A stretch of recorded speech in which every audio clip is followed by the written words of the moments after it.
আপনি মানুষের জন্য যতটুকু করবেন আল্লাহ আপনাকে ঠিক ততটুকুই ফেরত দিবে। অসুস্থ না হলে আমরা কেউই বুঝি না সুস্থ থাকাটা কতটা জরুরি, আল্লাহর কত বড় নিয়ামত। এনিওয়ে, আসসালামু আলাইকুম গাইস, কেমন আছেন সবাই? আজকে আপনাদের পছন্দের একটা ব্লগ নিয়ে চলে আসলাম।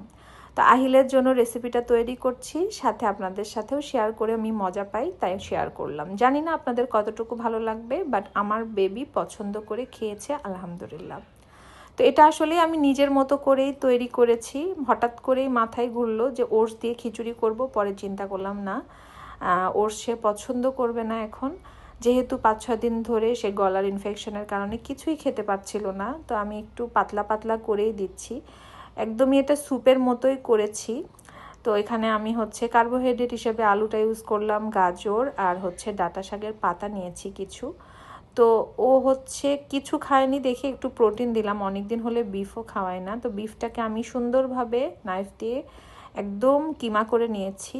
এরপরে আমি টমেটোকেও এরকম করে কিমা করে নিয়েছি। সব কিছুই আপনি কিমা কিমা করে নেবেন, তাহলে আপনাদের বাচ্চা খেতে সমস্যা হবে না। আবার অনেক বাচ্চা এই টাইপের খাবার খেতে পারবে না, তাদের একটা কথাই বলবো যে এভাবে করার পরে আপনি ছেঁকে নিয়ে জাস্ট পানিটা রেখে দিতে পারেন, সেই পানির মধ্যে আপনি নুডলসটা দিয়ে সুপি নুডলস করে দিতে পারবেন। কারণ আমার বাবুর 2 ইয়ার্স, তো আমার বাবু খেতে পারবে, এই কারণে আমি ভেজিটেবলটা এভাবেই রেখে দিয়েছি।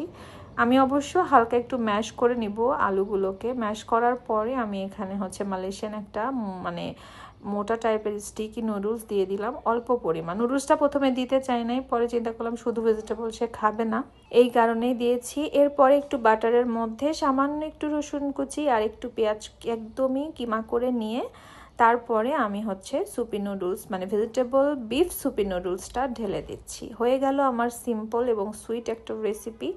আপনি বাবুদেরকে আপনারা খাওয়াই দেখেন, আমার মনে হয় বাবুরা ইয়াম্মি করে খাবে। আমি আবারও বলছি, আপনাদের সুবিধার্থে আপনারা শুধু পানিটাও নিতে পারেন, স্টকটাও নিতে পারেন। সো এই হলো আমার রেসিপিটা। অবশ্যই আমার এবং আহিলের জন্য আপনারা দোয়া করবেন, আমরা যাতে তাড়াতাড়ি সুস্থ হয়ে যাই। অসুস্থ নেই, বাচ্চার জন্য এই খাবারটা তৈরি করলাম। ওটা কেমন লাগলো অবশ্যই জানাবেন। আল্লাহ হাফেজ, বাই।